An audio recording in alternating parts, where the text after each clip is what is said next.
The whole process of working on the web is ever changing, which is very exciting about it. So CSS3 is the latest version of CSS, and also HTML5 has hit the shelves. Now, in CSS3, there's a lot of new features actually that you're able to do with stylizing your images without having to go through Photoshop. And what this does, when we're able to do it through our CSS, it really streamlines and simplifies our code, which makes our sites just run more efficiently. Now, I'm in Dreamweaver right now, okay? But what we're going to look at here is how to create rounded corners. How to create rounded corners with one line of CSS code. Now, this option is not available. If you're familiar with Dreamweaver, you can go in and edit your CSS. Unfortunately, you have to do this manually. Now, probably in, Dreamweaver 6, CS6, and some of these other newer versions of Dreamweaver, it will be built in, but at this point, it's not. Okay? So again, don't confuse CSS, Cascading Style Sheets, and then when we talk about Dreamweaver CS, where that's Creative Suites versus CSS, lots of acronyms to keep straight. With that said, let's look at how we can create rounded corners. All right, so what I need to do is I need to actually come into my CSS, and I need to put this line of the CSS info after the height and the width, and I have it all pasted into my board. Now, really, it could just be border radius, okay? But what we need to do is we need to put in a special line of code to make sure that it's going to work in Mozilla Firefox. Okay, so there's actually 2 lines of code right here, and I just put it at 15 pixels. Let's make it a little bit. Actually, we'll try that in a minute. Let's go preview it and see what it looks like. Now, of course, when I come over here, it doesn't change what it looks like in my design view. But let's actually come over to design, and let's see if we go into live view if it's going to show up. Oh, okay, it doesn't even show up in live view. So let's actually come on in and let's preview this in Firefox. And we can see we have rounded corners. Dun, dun, dun, dun. Let's come on into our CSS and let's edit it. So again, I had to come on in, and let's actually change this to, let's up it. Let's change it to 35. And let's see what that looks like. Then we're going to try one more thing. Okay, I'm going to come in, preview in Firefox, save, save. All right, so now we can see this. Now this one was this version and this version. So the higher the pixels, the higher the rate of it. Now it's kind of hard to see this probably if my colors were changed. And then my next video I'm going to show you how to create a drop shadow. Now what we want to note about this new CSS is you can actually put in 2 numbers.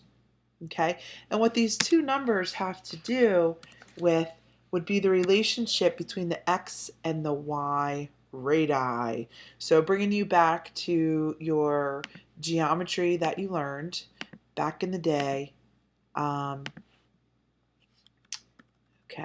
but we can put in 2 numbers here, and we can see what that looks like. Hold on for 1 minute. When I put in 2 numbers, and I have those both in, that will have to do with the relationship between the left and the right radiuses. And then, so we think of these 2 lines creating some type of corner. Let's come on in, let's preview this one, see what it looks like. All right, so I have 1, 2, 3. Okay, so these 2 actually look pretty similar but different. So I have 3 different versions. Now, you could also come in and you could add a line and just do the border top left radius. So again, we could think of, so you could change border right top radius, okay? So you could even just focus in and do certain lines and certain portions of this too.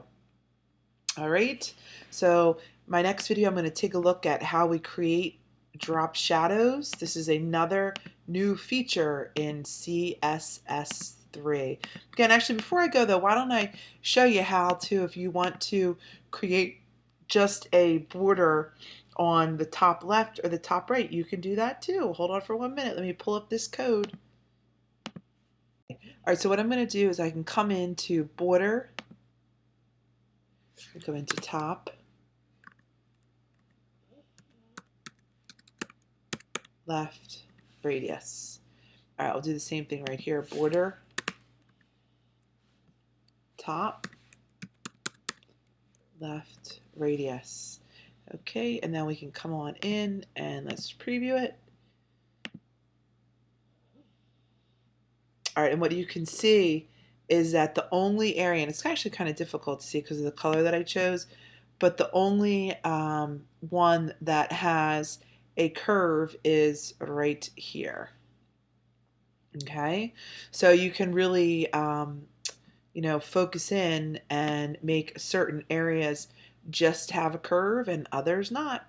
So there we have it. Again, I think you can get the idea. So if you wanted to do the other side, you do, and you could even change them, right? So I could make my top have this, and then I could make, now I could make the right be a little bit different. Another thing that you can do is actually you can put these in pixels, or you can also put them in at percentages. Now that I'll end there with rounded tabs in CSS3. And one thing that I want to tell you about the web is that it's constantly changing. So I am continually reading and looking things up. It'd be awesome if we had these Rolodexes in our head that we could store all of this information. But I often am doing a Google search and looking back up that line of code or going back into my notes to keep things all organized. Thanks for listening. We'll end there. Okay, so to see more examples of what we just went over with this new feature in CSS3, to see more examples, come and visit my website at www.learnartanddesign.com. I'll be posting all different examples of what this actually looks like. And also subscribe, come visit my blog at mhobson-baker-webdesign.blogspot.com. Now, there'll be a link to this blog on my webpage. I'm trying to expand what I'm doing with these videos here and bring you more information. So come visit, subscribe, and more to come later. Thanks for listening.